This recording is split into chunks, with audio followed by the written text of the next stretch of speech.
Assalamualaikum warahmatullahi wabarakatuh. Sampai saat ini, masih menjadi pertanyaan besar di kalangan umat Islam. Apakah bunga bank itu riba atau halal? Pertanyaan ini terus mengundang berbagai pandangan dan menjadi tanda tanya yang belum terjawab secara mutlak.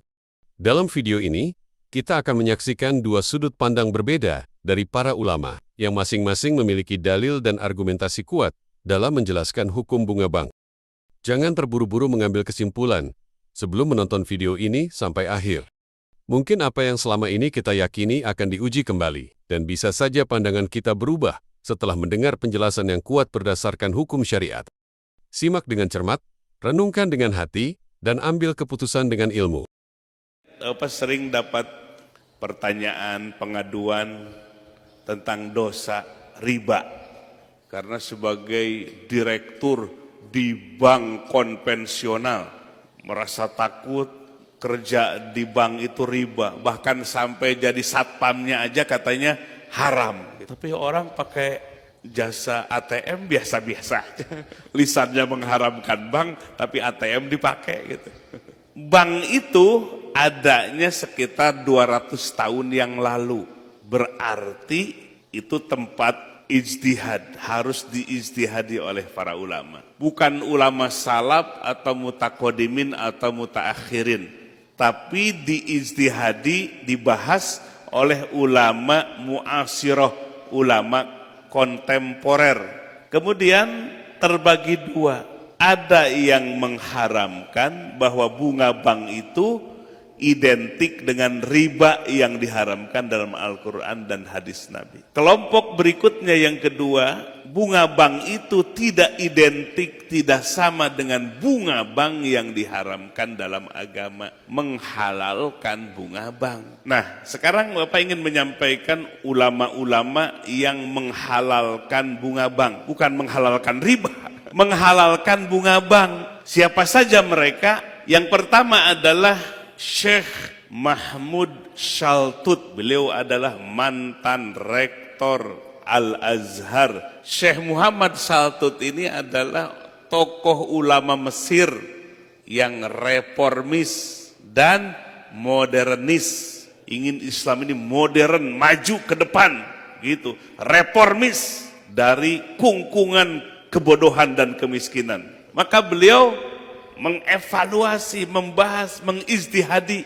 Ternyata kesimpulannya bunga bank itu tidak identik dengan riba yang diharamkan dalam Quran. Maka menghalalkan bunga bank. Dua, Syekh Ali Jum'ah sekarang masih hidup. Beliau adalah mufti agung atau grand mufti dari negara Mesir.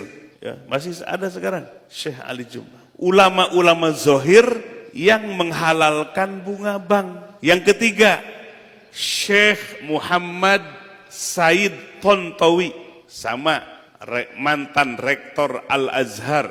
Beliau pun sama menghalalkan bunga bank, bukan menghalalkan riba. Lalu yang berikutnya adalah Syekh Muhammad Abduh. Ini adalah tokoh ulama Mesir yang menggagas reformasi dan modernisme dalam Islam. Termasuk pendiri Muhammadiyah, Kiai Haji Ahmad Dahlan, itu banyak terpengaruh pemikirannya oleh Syekh Muhammad Abduh. Islam itu modern, Islam itu harus maju, Islam itu harus ke depan. Maka alhamdulillah Muhammadiyah menjadi organisasi terbesar dan terkaya. Ada siapa lagi? Ulama yang menghalalkan bunga bank. Syekh Ahmad Thayyib, beliau sampai sekarang masih rektor Al-Azhar University. Kemudian siapa lagi? Ulama zohir yang menghalalkan bunga bank. Syekh Abdul Wahab Khalaf, beliau adalah pakar ilmu usuluddin, pakar ilmu fikih, pakar ilmu hadis. Salah satu kitabnya yang terkenal, Ilmu Usul Fiqh, dipelajari oleh para ulama. Beliau pun melihat, mengevaluasi, mengijtihadi bunga bank tidak identik dengan riba yang diharamkan dalam Al-Quran. Kesimpulannya menghalalkan bunga bank.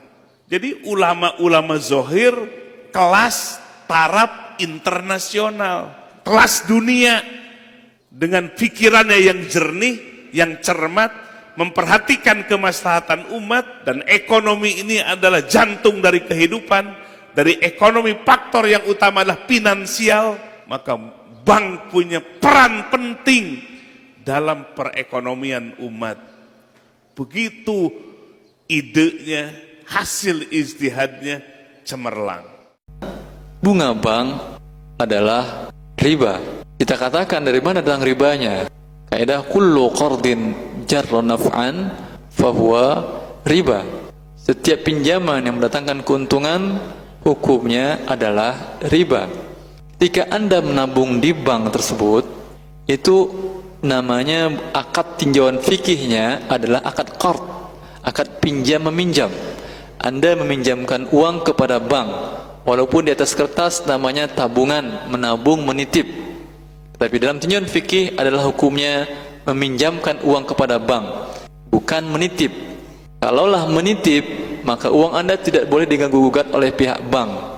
Dan kenyataannya uang Anda dipergunakan dan diputar oleh bank. Kemudian diberikan oleh bank gantinya. Kalau nitip, yang Anda titip itu yang dikembalikan, zatnya. Dan beberapa qanun madani, beberapa undang-undang sipil seperti undang-undang sipil Mesir mengakui bahwasanya menabung itu adalah qard, dalam bahasa Arabnya begitu, adalah hutang, meminjamkan. Ketika Anda menabung dan akadnya adalah qard, hutang, lalu Anda diberikan bunga. Ketika Anda ingin membuka rekening, di sana ada formulir Anda isi, di sana dikatakan bahwa Anda akan diberikan bunga sekian persen, berkala. Bunga sekian persen. Ini namanya Anda akan diberikan pertambahan dari hutang Anda. Kita katakan tadi adalah riba, akan Anda diberikan riba sekian persen. Sekecil apapun riba, hukumnya adalah riba.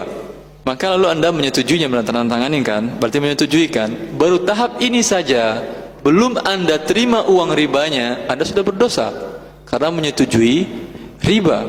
Allah mengatakan wa halallahu al-bai'a wa harrama riba. Allah menghalalkan jual beli dan telah mengharamkan riba. Lalu Anda di sini tanda tangan setuju dapat bunga, setuju dapat riba, maka hukum membuka rekening saja sudah berdosa. Belum lagi Anda mendapatkan bunga sudah berdosa, apalagi ketika telah mendapatkannya dan memakannya. Bila Anda terpaksa membuka rekening ini darurat, berbagai kasus lah darurat contohnya. Contohnya di daerah dia tidak ada bank yang syariah, semuanya bank riba, dan gak mungkin uang 1 miliar taruh di bawah bantal, gak mungkin kan? Karena dari jarak dari luar rumah Anda 10 meter aja orang udah bau, oh ini bau uang rumahnya. Berbahaya untuk keselamatan jiwa Anda juga. Maka ini darurat namanya. Boleh Anda menabung di bank riba tadi bila tidak ada bank syariah di daerah Anda. Tetapi riba tetap riba, yang bunganya tetap ada riba, tidak boleh Anda makan. Tapi Anda boleh menabung dalam rangka darurat. Wallahu ta'ala a'lam. Setiap pendapat memiliki dasar argumentasi yang kuat. Sebagai umat muslim, penting bagi kita untuk terus belajar dan memahami berbagai sudut pandang dengan hati yang terbuka.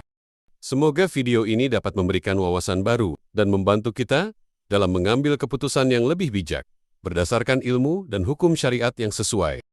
Terima kasih telah menyimak, semoga bermanfaat. Wassalamualaikum warahmatullahi wabarakatuh.